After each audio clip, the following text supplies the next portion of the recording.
Ronnie Tome. You've had quite a journey from Germany to Bali and from the University of Cologne to being the helm of Ducatis. How have your personal experiences shaped your vision for the Garden of Life initiative? My background is sports. So I studied physical education at the university in Cologne, and I've been doing sports all my life.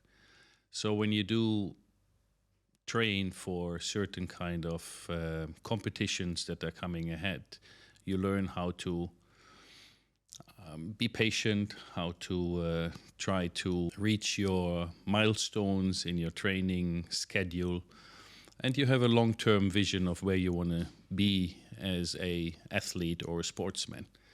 So when I started business and became an entrepreneur, I followed the same kind of principles. I've always put my targets into the long term, and I tried to work on short-term goals and short-term milestones, but never leave the target out of my sight. And this is basically what I've been doing since I started my professional career, and it's served me well because you always have measurable results, but you take it one step at a time. And this is, I think, very similar in business than it is in sports.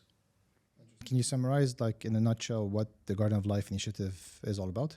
The Garden of Life initiative is many things. For me personally, it's the project that I want to realize as a legacy. I've been in Bali for a long time.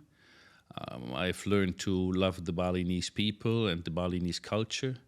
And Bali has given me a lot. So I would like to give something back. And the Garden of Life Bali especially is a project that is created for the Balinese people to preserve the island's culture, the tradition, and to give it something that can be transported into the rest of the world. So the initiative itself is something bigger than ourselves. It's something that takes the challenges of today's world, creates awareness and calls on all the people of the world to unite and to solve problems of today. Saying regarding the Garden of Life, so it goes far beyond just Bali. From our research and from our discussions, you're planning to actually target different continents. Can you shed more light about that? Yes, that's correct. Bali is the start. Bali was the idea giver for the project first that we have created now for Bali, but we have then started to take a much wider approach, looked at the challenges that the world is facing today, that humanity is facing. And the Garden of Life initiative basically takes these different challenges, takes it to the rest of the world, takes it to the different continents, takes into account local challenges in different countries with different cultures. So it is the start in Bali, but it is a truly global initiative. What are the different countries that you're actually planning to help and create an impact? Currently, we are planning for 5 countries, with Bali, as we said, in Indonesia to be the first. We have the UAE. When you look at a global map, it is pretty much the center of the world. The UAE has become successful through oil and gas and energy. So our topic in the UAE will revolve around alternative energies and different energy solutions, not just dependency on oil and gas alone, because we live in a world where we have to look at different ways of creating the constant rise of energy and electricity that we need for our daily lives. Then we have Botswana in Africa. Botswana in Africa is dealing with the preservation and the protection of wildlife. We know that through the urbanization, the constant increase of cities around the world, the habitat for animals is becoming lesser and lesser.